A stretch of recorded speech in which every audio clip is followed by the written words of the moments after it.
Hey folks, hope you're having a great Monday. Hope you were able to get some sleep last night with that thunderstorm rolling through.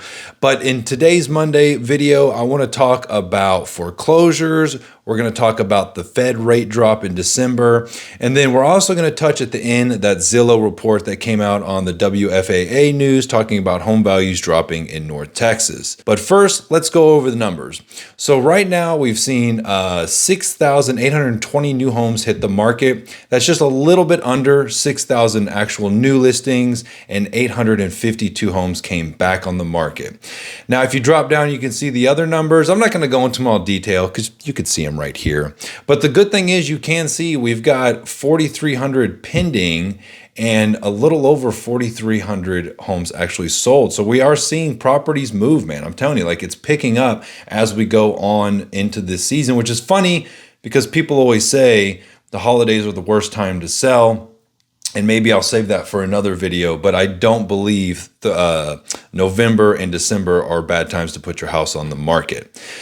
Now, let's talk about those mortgage rates. Right now, the 30-year fixed mortgage is sitting at 6.32%, which is actually down a little bit from last week. Last week, we were at 6.38%, but the week before that, we're at 6.32% then. So we're just going to keep seeing these micros. It's going to go up, it's going to go down, it's going to go up, it's going to go down.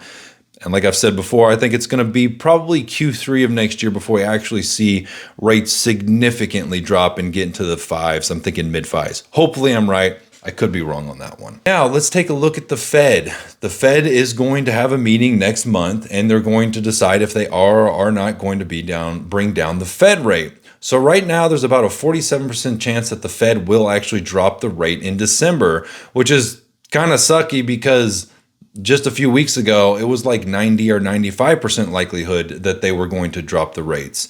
Now, the main reason for this is just because of the government shutdown, and they're just getting some of that data in right now. So that's kind of where, you know, in October, they're like, yeah, we're going to drop the rates most likely, but we're not entirely sure. And then they get all the data and they're like, I'm not quite sure, right? Because the jobs report and everything else comes out. Not to mention the fact that the Fed has to walk this very tightrope of stimulating the economy without causing too much inflation. Now, the 12 voting members in the Fed right now, they're kind of split. Maybe split's not the right word for it, but some of them want to cut rates. Some of them don't want to cut rates at all. Some of them want to do a quarter basis point cut, and some want to do a full half basis point cut. Now, I believe they will cut the rate because with less of them wanting to do no cut and the others wanting to do a half of a percent or a quarter percent, I feel like most likely it's going to land at that quarter percent of a cut in December. But that's just speculation. I'm not really sure. That's just kind of what I think is going to happen right now based off all the information that I'm reading. Now let's talk about foreclosures surging, right? Like, this isn't the first time I've done this video where I've talked about foreclosures are on the rise and Chicken Little is coming out and the sky's falling and the world's coming to an end. Oh my God, don't buy a house because all these foreclosures are going to hit the market. Or actually, that's not the case. And really, the word surge, it makes for great headlines, but it also makes things sound a lot worse than they really are. You know, they got that little clickbait action going on. And first, the cost of homeowners right now, or the cost of owning a home, has increased substantially. Like, when you look at insurance, it's gone up 70% over the past 5 years, and that sucks for everybody. It really does. But what does this mean, and what are the headlines? Are we really headed towards another 2008? I don't think we are. I genuinely don't. And if you go back and you look, in 2022, I was doing some videos where I talked about articles that were coming up saying that foreclosures were, I saw some that were saying like foreclosures were up 400%. But the most common number I saw back then was around 167% increase in foreclosures. But if you go back and you look in 2020 and 2021, there was basically no foreclosures. And if you look at this report right here, the foreclosures dipped all the way down to just a little over 151,000 foreclosures nationwide in 2021. That was down 29% from 2020. So in 2021, that's when those foreclosures were. And the foreclosure rate was actually down 29% 1 year later. And it was actually down almost 95% from the peak foreclosure market of 2010. And it's the lowest time. 2022 was the lowest foreclosure rate that they've ever recorded since they started running this data in 2005. So yes, foreclosures are rising, but they're still well below your normal levels. And I don't see another 2008 situation unfolding based off of the data that we're seeing right now. It's just, you got to understand, we had a basis of basically no foreclosures. So it's obviously going to move up from there, but we're still not in an area that should make anybody nervous if you actually read through the whole article. And speaking about reading through all the article, let's look at this Zillow report where it says 87% of homes lost value. Now, I'm just going to read some of the paragraphs out of the article. If you want to Google it, you can find it on the WFA website. But let's just go ahead and take a look at this. It says Zillow report claims 53% of U.S. homes lost value year over year, and says the number is even higher, sitting at 87% in DFW. The Dallas values of about 53% of U.S. homes dropped last year, marking the fastest decline in value since 2012, according to a new study from Zillow.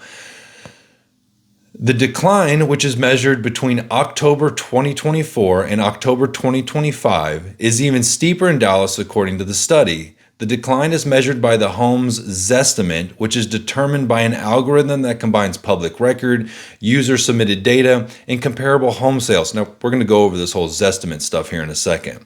Now, if you scroll down to the very bottom of this article, you can see that it said, like, it contradicts itself, like, arguments over. Just look at the bottom of the article. It says in Dallas, 3.9% of homes were valued lower than their previous sales price.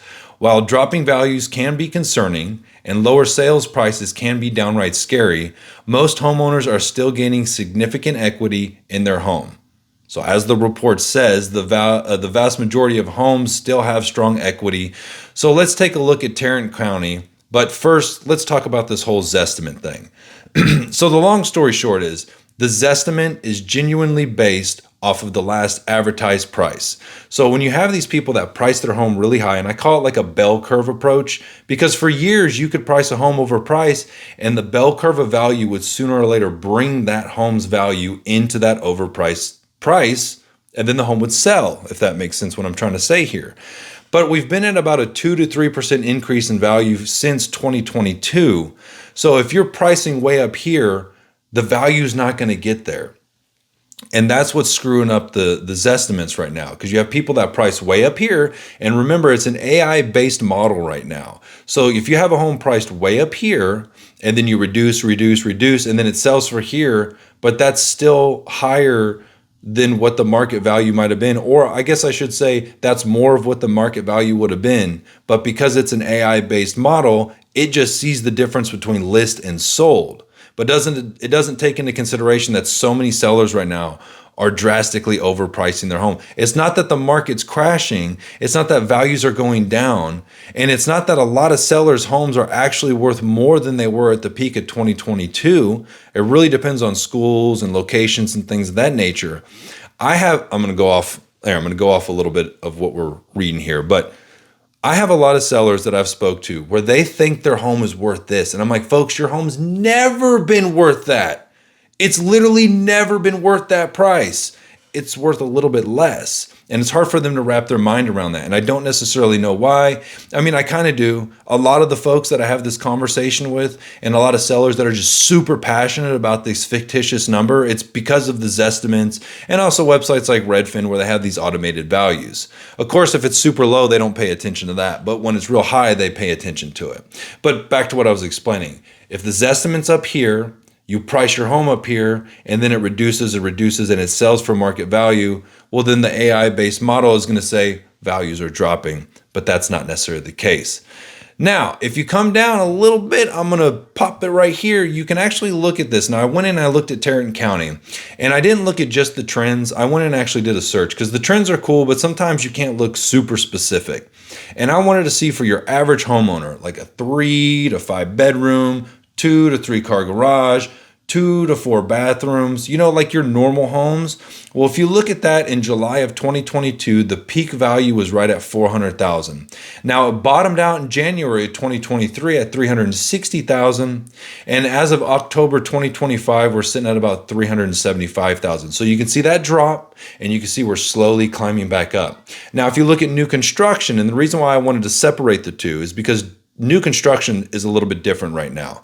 And if you're a homeowner trying to sell in a neighborhood that you're competing with new construction, your market's going to be different than if you're in, let's say, parts of Keller where it's a little bit older, a little bit more established. But if you look at new construction, you can see July 2022 peak was 470,900. And in October 2025, we're sitting just a little under 379,000. So once again, not the same thing. And as the same thing as I said with the pre-owned, you can see you had that drop and the new construction is even climbing up. But I will say new construction is a little bit more of a different trend than your pre-owned. And a lot of that has to do with the location of the new construction. But if I go into much more detail, this video is going to be way too long. And the chances of more than like 4% of you actually getting to the end of it is pretty surprising. But I'm glad that folks like it. And if you have any questions at all, let me know. Also, in this report, there's going to be a link. If you're thinking about buying a home, go ahead and click on that link. And if you're curious about what your home is actually worth today, there's going to be a link for that as well. So if you have any questions, let me know. Shoot me a DM, smoke signals, whatever you want to do. I hope you had a great day. Hope you enjoyed watching this and it brought you some value. And until next week, take it easy.